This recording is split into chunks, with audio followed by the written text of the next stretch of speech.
All righty. Thank you, folks, for joining us for our second honors program colloquium of the fall 2021 semester. Very happy to introduce my colleague, Dr. Rebecca Cooper, Assistant Professor of Education and Education Leadership here at Texas A&M University-Texarkana. I'm going to turn it over to her in just a second, and we will hopefully have some time for some questions at the end, both from our in-person audience and our now COVID normal Zoom audience as well.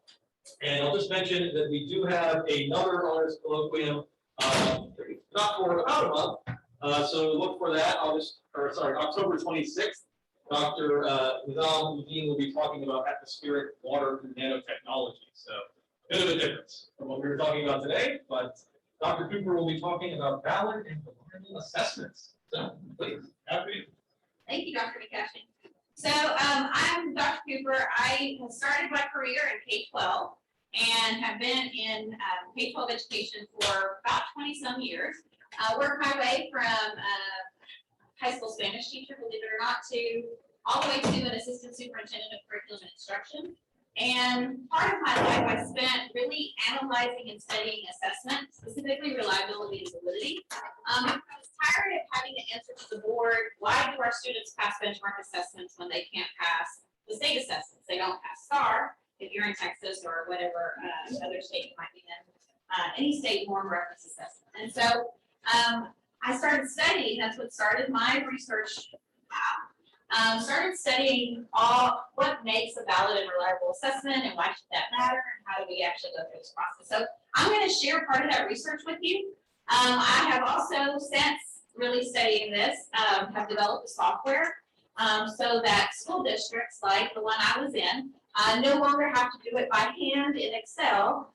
Essentially, assessments are scanned and scored, and then that data is exported into a software program which allows them to analyze it for validity and reliability. So I'm pretty excited to have taken my research from helping just one district to actually working across the state. Actually, that software has been opened across the state and hopefully will go national next year. So I'm pretty excited about that.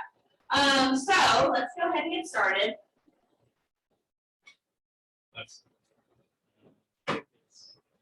There it is, right there. Okay.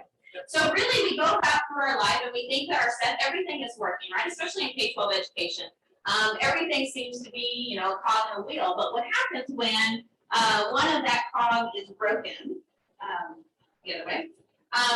And typically, that cog that's broken is an assessment. And so when that assessment isn't what we thought it was, the system doesn't really work the way it's been designed, because the system gives us information that we act upon to make systematic decisions. We hire people and fire people based on how they're performing on standardized assessments. And so we have to truly understand what it takes to develop a good assessment and how to use the data from that.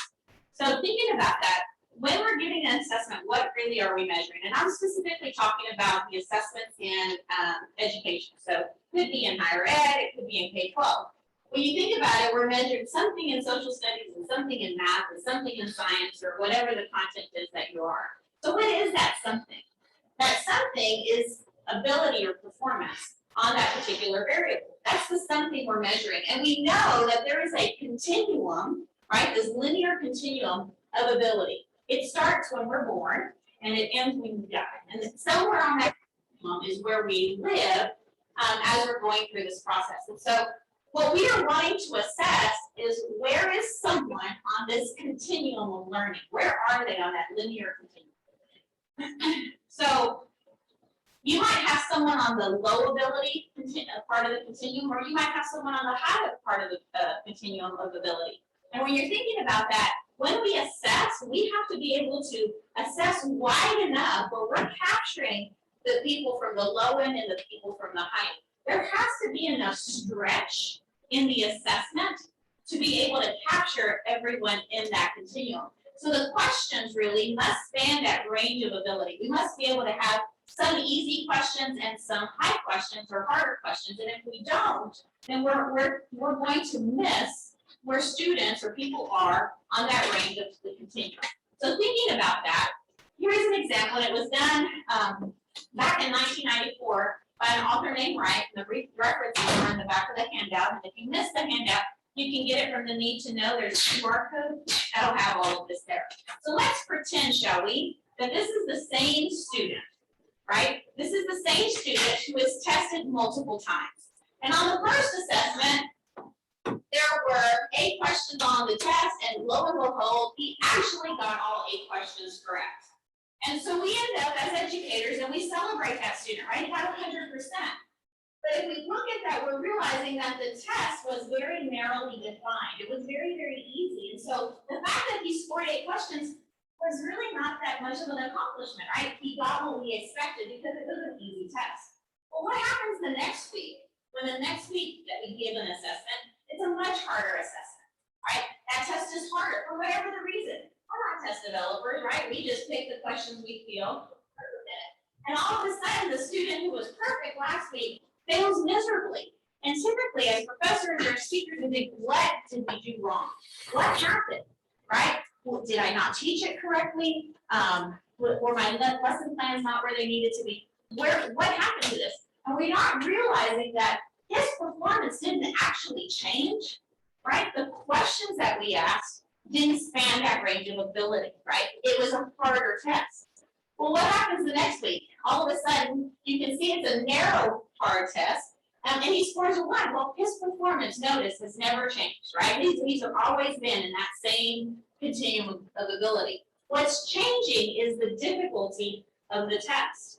And as educators, as people who are studying performance and mastery and where to go next, we need to understand that the questions that we design really impact how we perceive student mastery. And if we don't understand how that can impact our perception, then ultimately we make decisions when really the student's performance has never changed. And as educators and in the K-12 realm, many teachers take this very personally. They think in terms of, I failed the student, he needs to stay in for more tutoring, he needs this or he needs that. And truly what we're missing is the fact that the test wasn't designed properly. And so that's what we're talking about in the system. Also, when the test is designed in that way, it's impossible to measure growth because the test has to be consistent in order for us to know whether or not a student is actually growing. So if we don't have that consistent measure, then we can't really adequately predict or determine if the student has grown.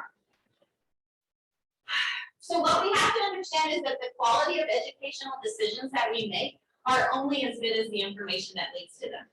And so if the information we have is faulty, if the information we're getting is broken, then the educational decisions that we make are probably not going to adequately fit the response.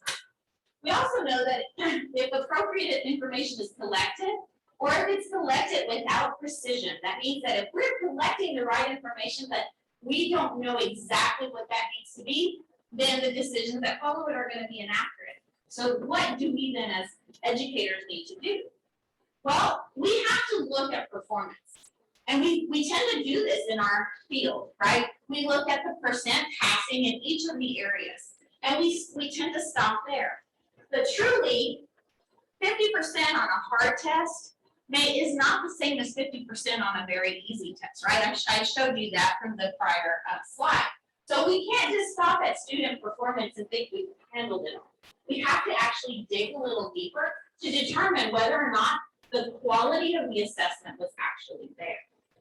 So how do we do that? Well, one of the first things that we do, and if you've taken any statistical courses, you probably, or any math courses, you've seen a frequency distribution before.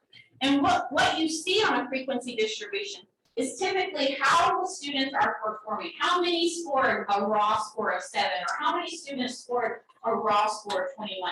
And is a 7 or a 21 good or bad? So what we're trying to do in education is say, hey, look, we can't just look at percent passing anymore. One of the things we have to look at is what's the average performance, right? So that mean is highlighted in red. And then beyond that, we know that 68% of the population falls one standard deviation above or below that average performance. So 68% of my students are falling in this round. Well, is that good or bad? Well, I don't know yet, right? I have to still continue digging, and I dig a little deeper. And when I do, I notice that I say, okay, well, if my average performance, my average raw score was a 15.64 on a 21 question test, well, that tells me that my standard deviation is 3.28 on either side of that 16, so 3.28 above and 3.28 below. That's going to tell me where 68% of my students fall. And then that means that roughly some of the students are falling on that side. This still isn't telling me the quality of the assessment. So looking at student performance only is not going to tell us whether this is a good or a bad test. So in order to do that, we have to consider validity and reliability of the assessment. And so what is reliability? Let's start with that. Reliability is that it is consistent. That if I give a student a test today, right, he's going to score a certain number, and if I give it to him 2 weeks from now without any further instruction, he'll score on or around that same number, right? That's reliable. It's just like turning on your car. If I go to my car and I turn the handle and it starts, I'm excited, right? Because I get to go where I want to go. If after a few times I turn the handle, it doesn't start, the next time I turn the handle, it starts, and I turn the handle, it doesn't start. So I'm going to go home and I'm going to tell my husband, my car is what? Unreliable. It's not consistently doing what it's supposed to be doing. So reliability is essentially that consistency, that it's going to give me what it's going to give me consistently. It's consistently measuring what it says it's measuring. So how does reliability impact performance? So here I've taken a target score to help explain assessment. If I have this one on the left, right, where all the scores are falling in a certain realm, they have high accuracy, it has high consistency, and therefore it has high repeatability, right? So if I give a test and all the scores are falling on or around the same, if I do it multiple times, that's what I get. Here I can say that it's reliable, but it may not be a valid assessment. So reliability and validity are not actually synonyms. There's reliability and then there is validity. And there are two very distinct measures.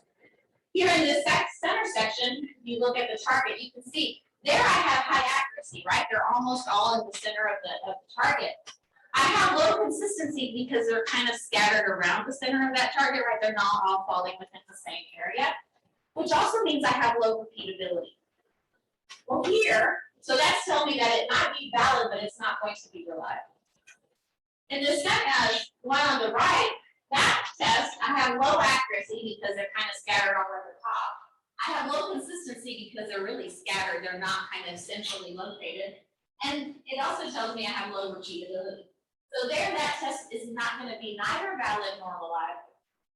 In order to get both validity and reliability, I have to have high accuracy, I have to have high consistency, and I have to have high repeatability.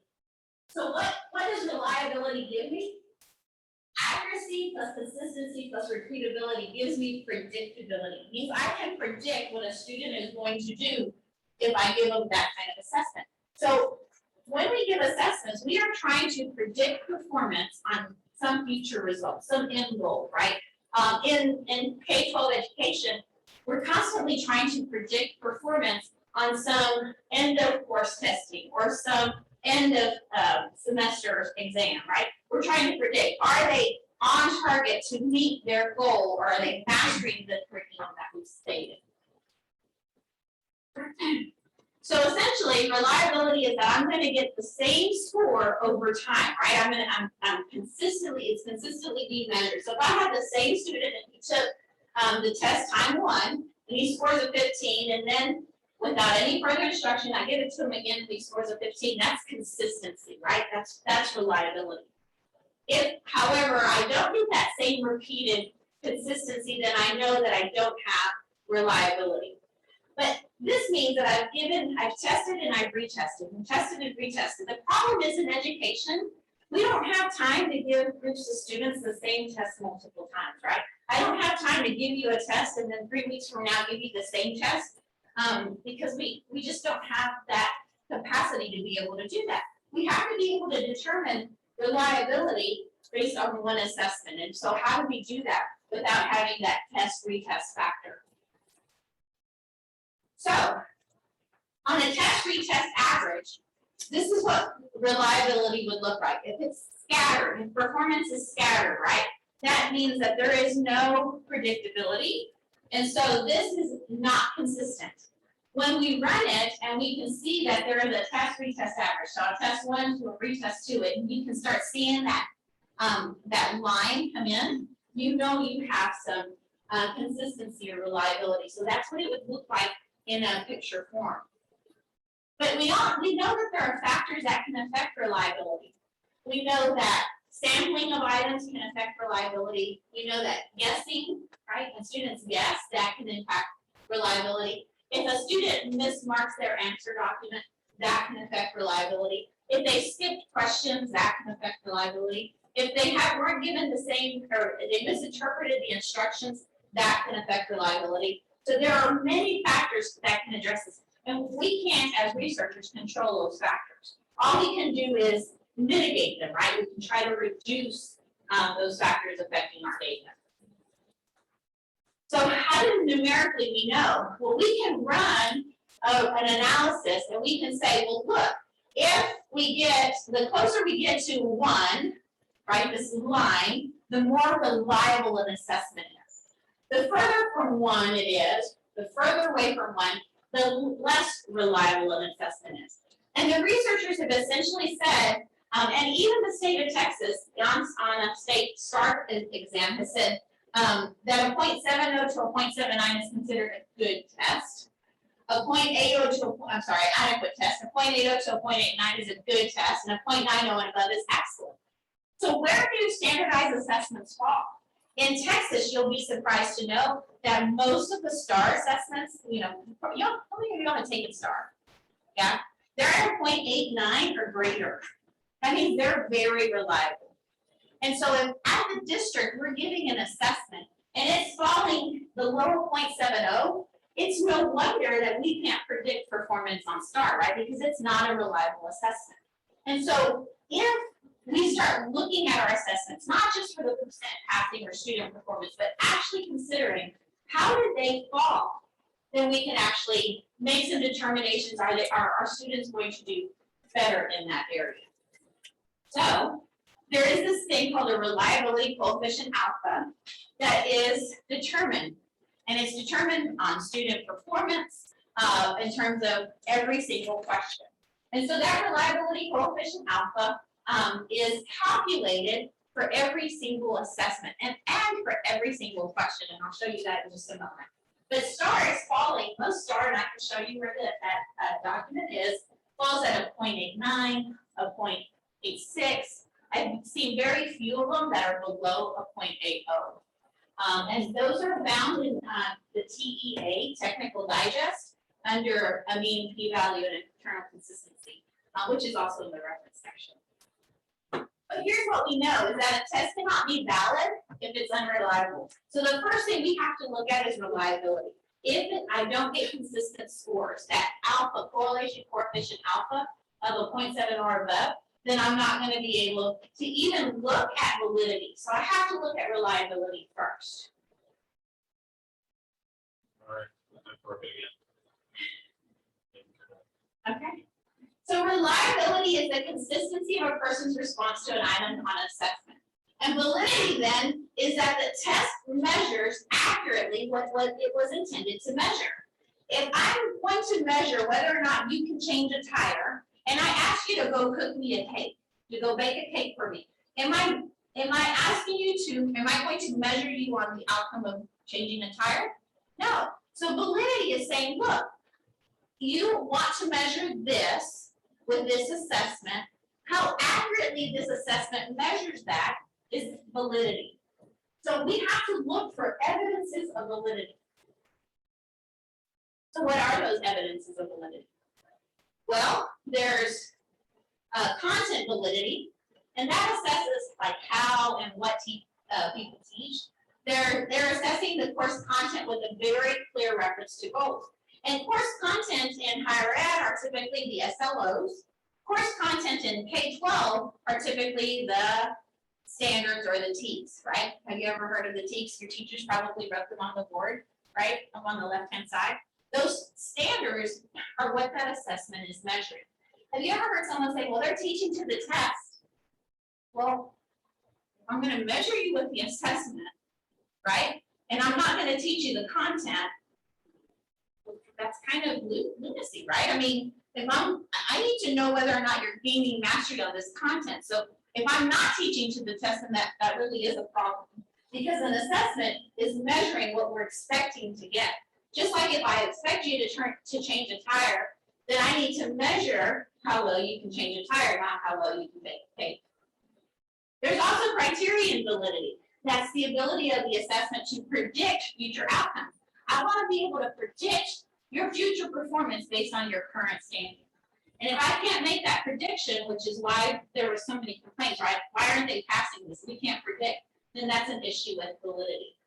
There's also construct validity, underlying theories or methodology of the learning program, or even face validity, really looking at something and saying, yes, in fact, it is so. So it really comes down to the questions.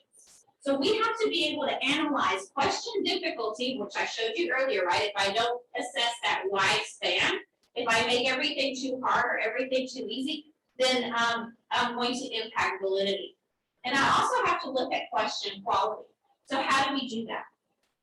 So in the software that I've developed, it automatically runs this for you. And so every single question has a p-value. It's a proportion. It's looking at how many students got that question right or wrong. And so we can see, well, if we're looking at it as a proportion, the higher the number, like 90 or 0.80, right? That's how many students got that question right or wrong. The easier the test. So we don't want to, remember that width, that stretch of the test, we don't want everything to be at that 0.8 or that 0.9. But we also, conversely, don't want everything to be at that 0.1 or 0.2. That means only 10% got it right, 20% got it right? So there is a Goldilocks.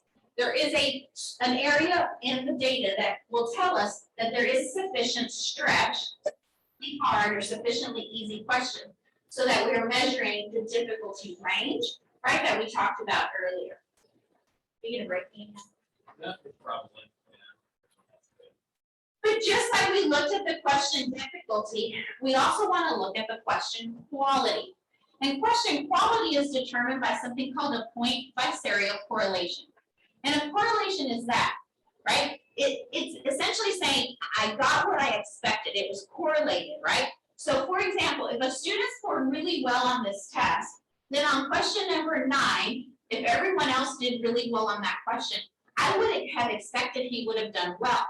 If he didn't, I didn't get what I expected, right? If he didn't get that question right, but everyone else got it right, then that didn't correlate to what I was expecting. If conversely, I have a student who scored really poorly, got really, really low grades, and everyone got that answer wrong, but he got it right, then that didn't fit with what I was expecting, right? It didn't correlate. So question by question, student by student, response by response, it's looking at numbers. And it's saying if I have a high correlation, student who scored well, did well, student who scored poorly, did poorly, right? If that is a high correlation value, then that's a quality question because I'm assessing what I thought I was assessing. And so that point biserial correlation tells us that. And we know that a poor question has a poor correlation. So when I would have teachers call me and say, Dr. Cooper, question number 3 is bad on this common assessment, and I'd look at it and I'd say, oh, but it had a really high correlation. So it's probably not the question, right? It's not the question quality. You might want to go back and look at, your method of teaching, how often it was in your curriculum, what your lesson plan looked like, right? What your expectations were. But if they say, Dr. Cooper, I believe question 16 was bad. Question 16 was really bad. I can look at it and say question 16 has a really low correlation. And so it's bad. It's a bad question. So you know what, Ms. Smith, you're right. It's a bad question. We need to pull it and replace it with something else that actually is going to be a better quality question. And that's done in the background through math, believe it or not. And so we can analyze question by question and determine if you have a good question or a bad question just based on a deeper analysis of student performance. Notice, not percent passing, but actually analyzing the data. Unfortunately, that's not how we do an item analysis in Texas. Most of us look at percent passing and we say, and we develop these heat maps, and these don't tell us at all whether it was a good or a bad question or a good or a bad test. We only can get to that level by actually conducting an item analysis. And in the software I've developed, that's part of the process. So it tells you the question difficulty, right? What was the span of the question in terms of difficulty by that proportion or the p-value. Then it tells you the question quality by the point by serial correlation, so you can see both of those, and we say, oh, okay, well, we can look at it, but then we must conduct a question review. A true item analysis is looking for evidence of validity, right? So you can only do that if you have a copy of the test in your hand. And if you have a copy of the test in your hand, you need to be looking for these things. You're looking for the student expectation. If we say that it's, a certain student expectation, 3.11b, then we open up 3.11b and we read the question and we say, does it match the level of depth of complexity, like the knowledge, right? The DOK, the depth of knowledge. Does it match the level of blooms that's expecting on this question? So all of this is done, believe it or not, for every question on typical standardized assessments. Did you realize that this is the process they do for STAR? They actually field test these items. They give them to students, right? So there are questions that are not actually for a score on those tests that you took back in high school or junior high. And those questions are field tested. And the people go back and they look at the p-value and they look at the correlational value. And then they look for evidences of validity and they make some determinations. Either this was a quality question and we can use it to test someone, or this was a really bad question and we have to revamp it. We have to pull it out. Did you realize that the extent that they go through to do that? That's why it costs millions of dollars to create those assessments, because all of that is done in the background. We don't even realize. And they're looking for all of these pieces or components. And if you wonder about that, it's in something called the TEA Technical Digest. So under state assessment, it's in the references guide. I was one of the geeks that actually read it to understand how they develop it so that I could make my district better. So anyway, so they can actually, the software says, okay, question number 14, the difficulty 55%. It's within the range, about 55% of the people who took this question got it right. But the question quality, the correlation is really low, it's marginal. And so we actually look for those things and we make some determinations. Remember, we never look at this data without a copy of the test. And so it's really, in my opinion, one of the best job embedded professional developments, because the teachers are learning not only about what makes a better assessment, but things like, alignment, all of the things that go with teaching. The question is why? Why do we do this? Why do we go through these efforts? And really the truth is we do this because of the power of predictability. When we have better and better assessments, my kids take an assessment every 3 weeks. Imagine the time it takes to develop that assessment, to print them, to staple them, to count them into groups. Y'all have been there, right? They put you in groups and all that. To then give you that assessment, to then take them up, to then scan them and score them, right? To then box them away. Think about all of the time it takes to do that. To then do nothing with the data. I mean, that's just insanity. When truly, if we create better and better common assessments, then we have the power of predictability. We are able to then determine why, if our students are passing this, will they do well? Can we predict their future performance?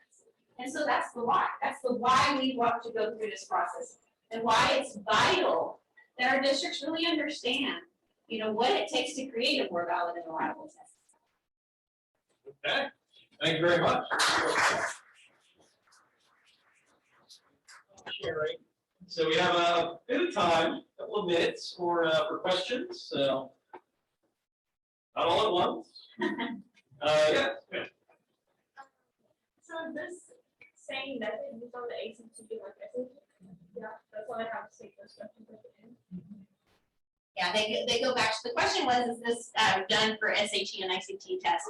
And the truth is that even textbook companies and and different like workbook companies, they try to say they're valid and reliable, but unless a student physically answers them, right? Unless they have a sample population who takes that assessment, there's no way of knowing. And so that's why they do that. Because they're trying to determine, are those questions they're going to put in a live test at some point. Okay. Any other questions? Any questions from our Zoom audience? A small friendly group. There's one that popped up. One that popped up. Ah, this is from Tom Jurg. I will read it dramatically. Why does a 0.40 point by serial correlation define the question as good with quotation marks? Why not 0.30 or 0.80? Thank you. To make a long story short, it's because that's what the statisticians have decided are the actual correlations. When you look at a correlation and you see the spread of the data, remember those pictures that I showed you? We want to get closer and closer to a true correlation or that diagonal line. The further away from that correlation we are, the more uncorrelated they are. And so they have to pick a point value, and they said a 0.40 is more correlated than a 0.30, right? Those dots are closer to that diagonal line, which says that it's more correlated. Okay. I did not take statistics in college. So they dropped that requirement before I graduated. In retrospect, wish they had even useful for me. But any other questions? Anyone else? Yes. What about I know that the pandemic caused such a stir amongst state testing and whether or not to do or not do.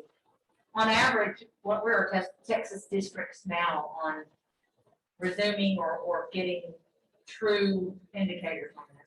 So this is looking at the assessment itself and whether the assessment is valid and reliable. What Texas is doing now is they're looking at essentially standardizing the score so that you can compare across time. So they take the, as long as we have a population of testers, like the mean and the standard deviation of all of the students who took the test in Texas. So typically about 300,000 third graders. You know, we have lots of students take. So that mean and that standard deviation allows us to put into a formula for what's called a standardized Z-score. So I can compare 2019 to 2021, true average to average comparison. What happens is we don't see that side of it. And what we see is like a scale score. You've probably heard of scale scores. And those they're not meaningful to us because we don't have a context for which to put them in.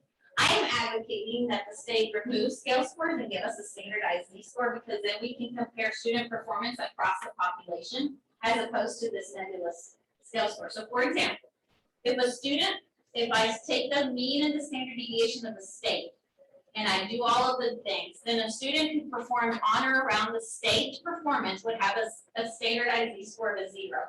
They are exactly in line with the state average. The greater than 0, the better they were as compared to the state.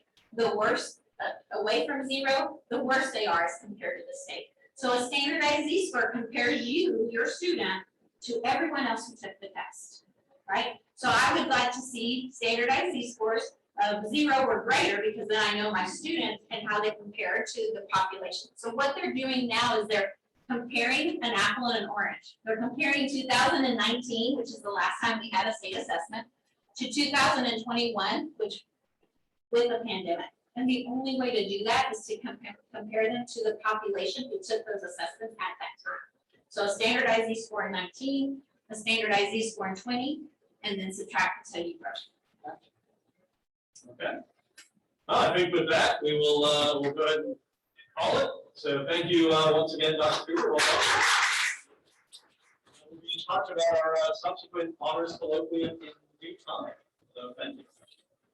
Thank you all for coming.